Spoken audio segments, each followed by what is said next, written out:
It's Anisa, the owner, the creator, the CEO of Your Soul Awaits. Thank you for tuning in. Remember to like, share, and subscribe. Without further ado, let's dive into the deep with part two. Now, if you did not listen to part one yet, please go back and listen to part one. You are going to be lost as fuck trying to listen to part two, okay? Let's go back to part one, all right? Now, for those of you who have already listened to part one, let's continue.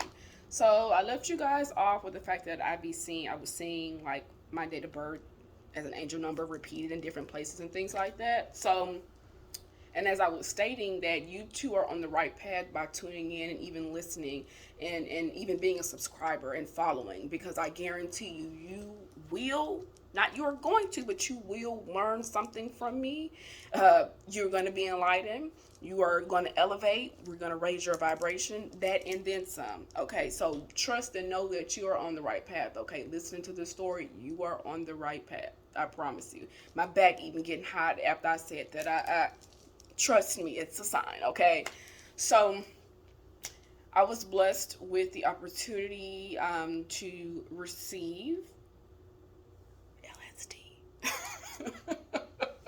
a psychedelic. Okay, I will admit I did take a psychedelic. And the psychedelic I chose was LSD. The first one I took was a red film. It's a little small, little piece of little plastic, little filmy thing. And I took that. Now, prior to me going on the trip, I had already done my research about, what to expect, how to feel. And disclaimer, I've always been interested in psychedelics, like since I was a little kid. I remember wanting to know, being curious about it, all the lines and the shapes and everything. I love it. So, had to disclaim that for you. But I took it. And I ended up going home because I was not at home. I was at a friend's place. And I'm pausing because it's like I'm replaying it as I'm talking to you, and it's just like, wow, just to see how much has happened so far. It's really amazing.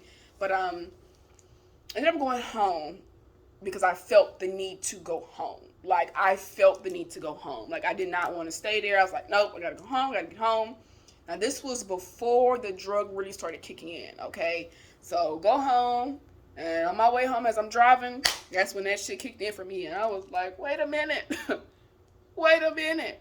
I do not recommend driving on acid, okay? Especially if it's your first time, you're new to it, don't really know what to expect. I do not recommend driving on acid, okay? I do not recommend it at all. But I made it home, y'all. I did make it home. Made my ass back home. Because one thing about a cancer, we're going to go home and get in our bed.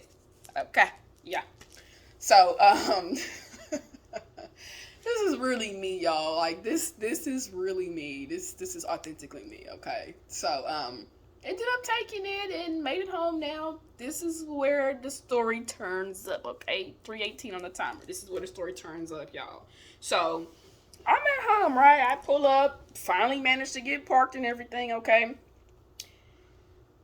How the apartments were set up, right? You got your 4 quadrants. 1, 2, 3, 4. This is where we stayed at. So most apartments you have to step up onto that little ledge, that little middle ledge part.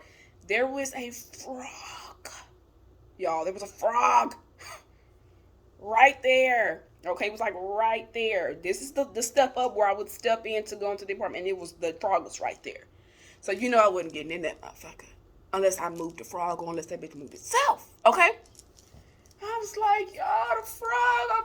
I'm sitting here and I'm standing there and I'm already warm because I'm already like got all this energy going and flowing through me. And I stopped and I was like, am I tripping? Or am I tripping? Because mind you, right, I'm on acid. And when you take acid, it's like a trip, right? Or shrooms. You're going on a trip, right? So I'm taking this down. I'm looking. I'm like, nope, it's real. Call my child's father. Like, and he's like, what you mean? I'm trying all type of shit. None of that is working. Mind you, I tried 1,000 things before I even called him. Okay, because I'm figuring it out by myself first. None of that shit worked, y'all. None of it worked. Fast forward, okay, I managed to get in the house. The frog was still there when my friend came over because I called her, like, I need you to come over here. I took acid. Get up here. And when he finally made it home, an hour or so after she even made it to my place, the frog was still there, y'all. The frog was still there. So I knew that frog was a sign, it was a message, it was a symbol of something, okay? And it was. It was. So if you are seeing frogs, especially in this now day of age with all the shifts and the timelines and everything, you need to look up what is the spiritual meaning of frogs. Whether it's a dragonfly, butterfly, bird, look up those symbols and signs, y'all, because they are messages for you. They are messages for you from your higher self, from God, the universe, your guardian angels, your ancestors. They are for you. Okay? Thank you for tuning in.